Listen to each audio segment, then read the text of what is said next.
Hey soldiers, now even the US government is starting to ease us into the notion that the dollar is losing prominence. Now, let me preface this. I want to make this clear from the onset. Is the dollar going to disappear? Absolutely not. Is the dollar going to exist in a world with competing currencies taking more of a prominent role? Yeah, that's exactly what's going to happen. We've got Janet Yellen, none other than Janet Yellen herself, out there, being the vanguard, telling people who are listening to get ready because there will be some further declines in the percentage of dollars held by foreign reserves or in foreign reserves. And the reasons for these are many. We're going to also go over some ways that you can protect yourself from what happens when the dollar starts to become one of two prominent players. Is this going to happen tomorrow? No.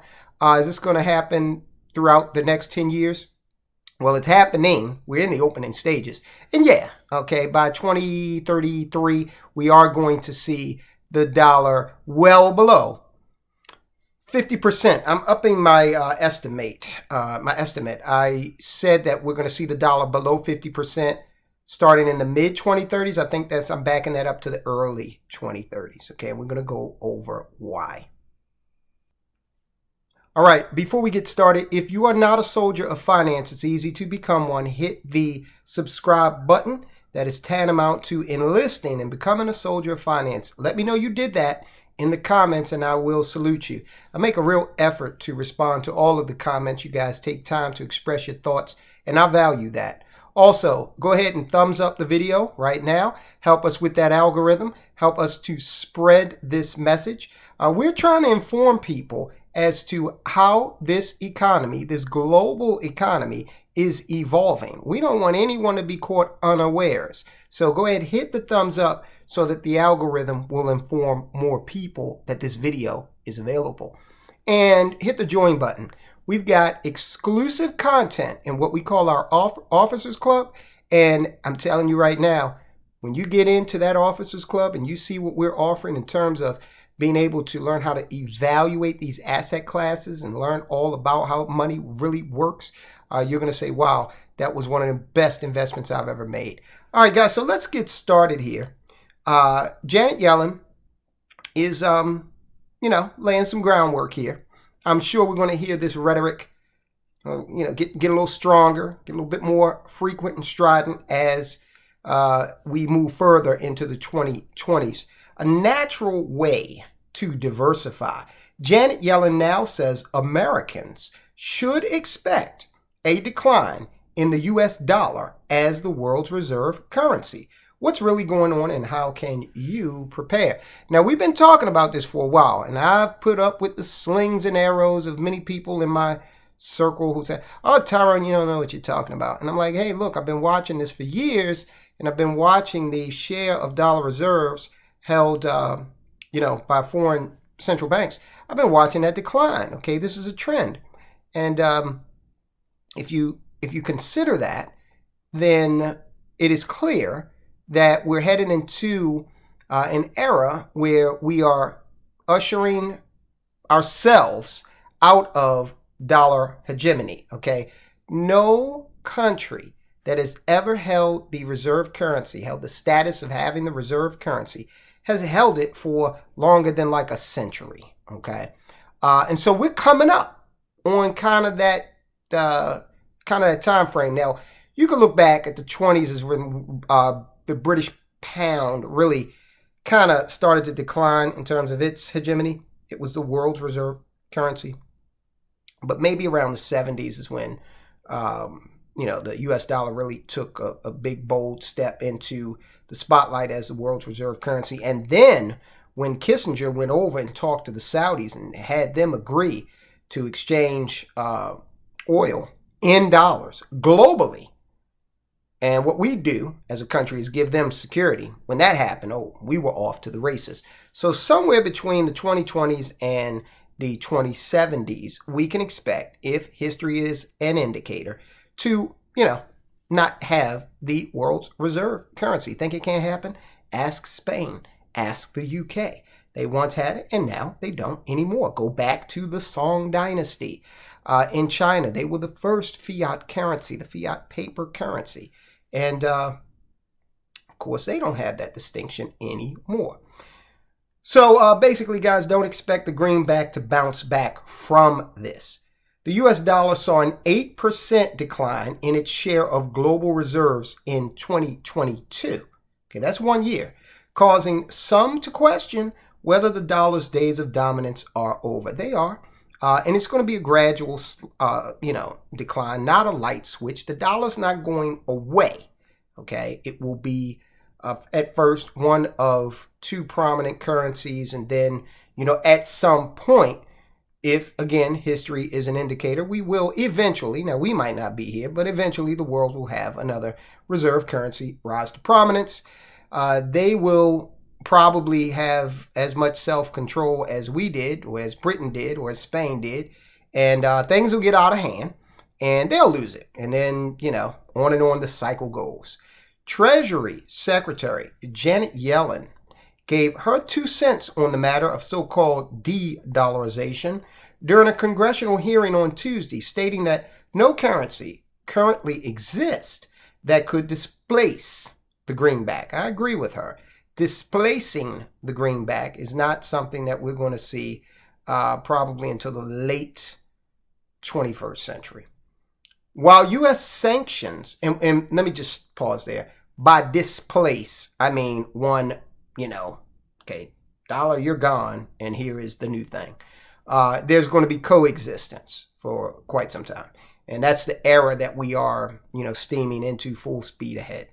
While U.S. sanctions and foreign policy plays have inspired a backlash from China, Russia, and other prominent countries who are keen to dethrone the dollar, Yellen remains adamant that, quote, it will not be easy for any country to devise a way to get around the dollar, unquote. No, it won't be easy, but they're working on it. She did, however, warn that the dollar's share of global reserves may continue to decline as countries look to diversify. Here's why the topic of de-dollarization is front and center today. It's because look at what we've been out there doing. Guys, we've been over this 1,000 times. The sanctions, we've gone sanctions mad, okay?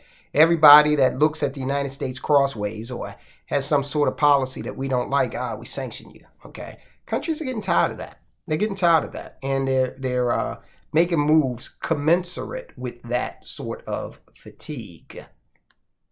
Okay, the dollar's dominance in global trade and capital flows dates back at least 80 years. Not just because the U.S. is the world's largest economy, but also because oil, as we mentioned, the petrodollar, and other essential commodities are priced in the greenback, gold, for example. However, recent events, including the Fed's aggressive rate hikes to stem domestic inflation, the trade war with China, and the U.S. sanctions enforced after Russia's invasion of Ukraine, have caused more countries to call for trade to be carried out in other currencies besides the U.S. dollar. In addition to those things that were just mentioned, remember we did the report on Africa, certain African countries with domestic policies that the United States didn't care for, saying that they were going to sanction them, okay? How dare you try to run your country like you see fit, all right? Never mind the fact that this country over in Africa, these countries over in Africa may not like how we run things, right? But they don't have the economic heft to affect us. So people tire of a bully after a while, right? That's just human nature. And then also we did the report on how the United States, there's a bill in Congress right now, bipartisan bill, that's talking about basically stealing Russian central bank assets and giving them to Ukraine, okay? So when you have all of that going on, you're like, yeah, nah. At the 14th BRICS summit last year, Russian President Vladimir Putin announced measures to create a new international currency standard. Now look, when world leaders start talking about challenging the dollar, those world leaders end up usually in a bad way. Gaddafi, Saddam Hussein. And we just had this coup attempt, okay? The mini coup is what I'm calling it, in Russia with Prigozhin and the Wagner group saying that they want to storm Moscow. And people have the nerve to say, oh no, our CIA would never be involved in that. They don't destabilize countries. I'm like, wow, what the hell is going on with America? Real idiocracy. In any event, meanwhile, China has been urging oil producers and major exporters to accept yuan for payments.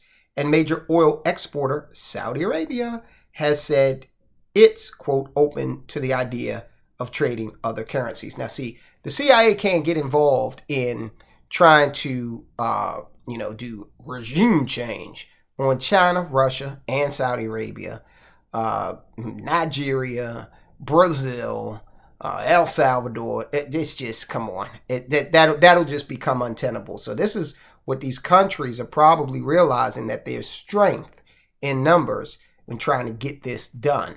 Okay, and they all have one common interest. And it's crazy because even Iran and Saudi Arabia have kind of mended fences, thanks in large part to President Xi over in China.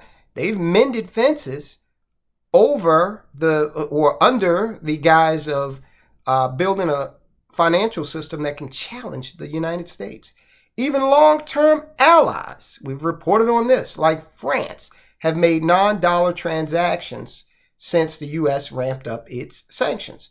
In April, French President Emmanuel Macron said Europe must reduce its dependence on the U.S. dollar in order to keep its, quote, strategic autonomy, unquote, and avoid becoming vassals, vassal states subordinate to America, which is pretty much the situation right now. When quizzed on the impact of these trends in front of the House Financial Services Committee, Yellen admitted that U.S. sanctions have motivated some countries to seek out currency alternatives, but she was adamant the greenback will remain dominant. And it will remain over 50% until, again, the early to mid-2030s. Then the share will drop below 50%, and 50% of dollars held in reserve by foreign countries.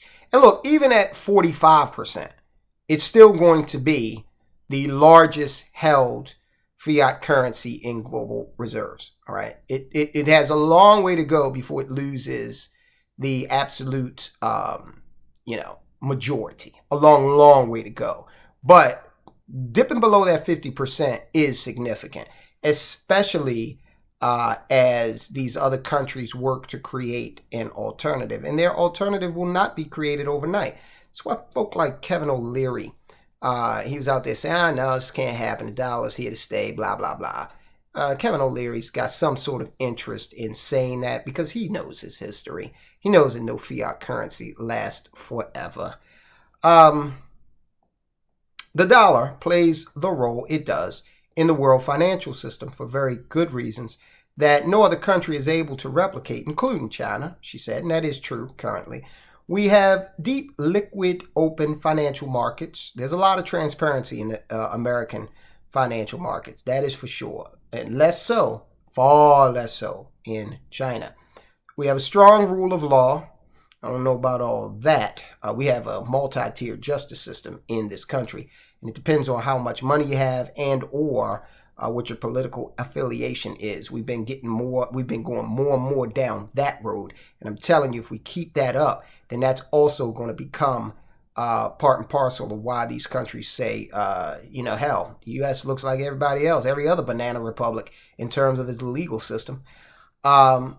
And an absence of capital controls that no country is able to replicate right now. I do agree.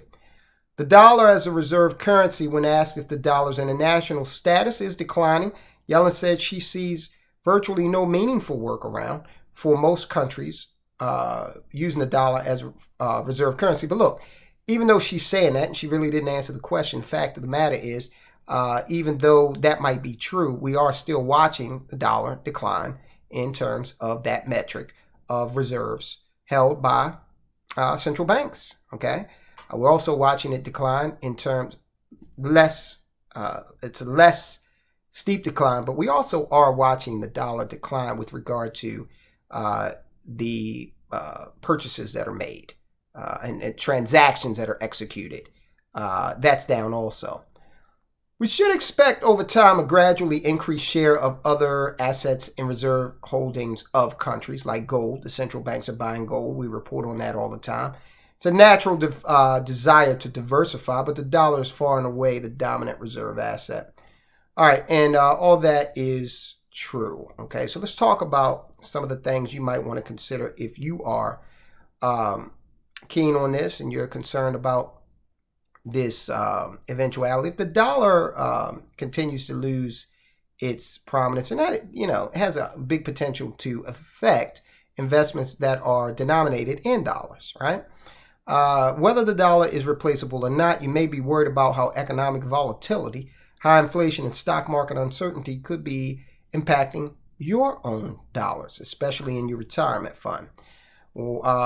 Now, we've reported on this extensively. The central banks are out there buying gold at historic levels, right? They're not buying, with the exception of El Salvador, the central banks are not buying Bitcoin, okay? They're buying gold. In the past year, central banks worldwide have been ditching their dollar reserves in favor of gold. In the first quarter of this year, central banks added 228.4 tons of gold, a new quarterly record, to their reserves, according to the World Gold Council. Gold is a great alternative because unlike the US dollar, which has lost 98% of its purchasing power since 1971, okay, so just over 50 years, gold's purchasing power remains more stable over time. All right, so the other thing is start looking at vehicles that will allow your money to grow and give it growth potential without taxation. So pay the taxes up front. I had a interesting conversation with an individual who is also in the financial services market. And we got on the subject of insurance products. And he was saying, term, basically any other option is not advisable. Term is the way to go. Well, the reality is term policies pay out 1% of the time, typically because people live, okay, and they outlive the term. Not saying that that's a bad policy, absolutely not. You kind of rent your wealth until you can catch up with it with a term policy, and that's smart, okay. However, this individual was speaking of the term policy to the exclusion of any other type of insurance vehicle, and when you look at folk like the Rockefellers, the Kennedys, they're still using insurance to perpetuate their wealth. Now it's been over a century in both cases, and many other wealthy families do the same thing. And the reason for that, which is becoming more and more important, is the tax advantages, number one, including the fact that you can borrow against that money tax-free, all right, because you're paying the taxes up front. You can watch the money accumulate tax-free, and then you can distribute it to your heirs tax-free.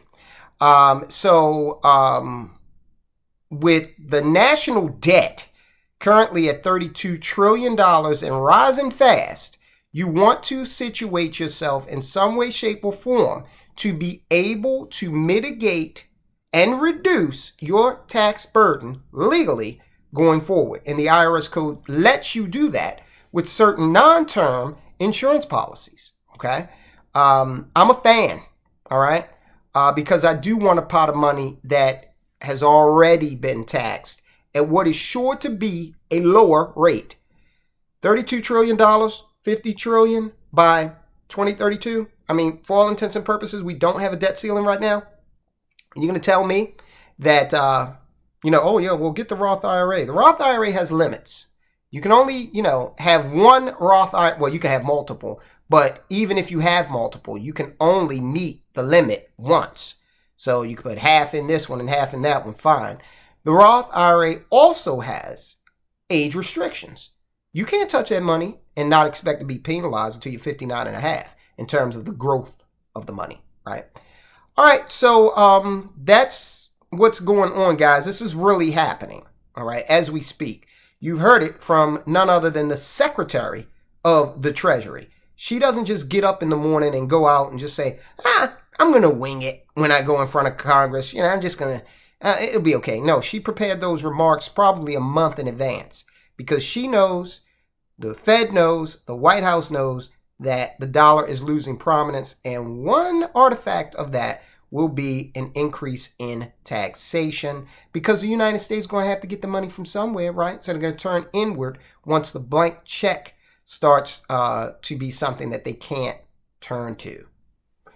Now, if you also want another reason as to why you need to really start looking at how your assets are denominated in the future, take a look at this. The International Monetary Fund, the Fed, the Treasury, and the International Bank for Settlements, it's the central bank of central banks, are all working hard on a central bank digital currency that is completely programmable and trackable. All right. And if your money is tied up in dollars, all right, and you have no way of controlling whether or not you touch that money, then you could have a problem. Watch the video, learn more. Guys, I'll talk to you soon.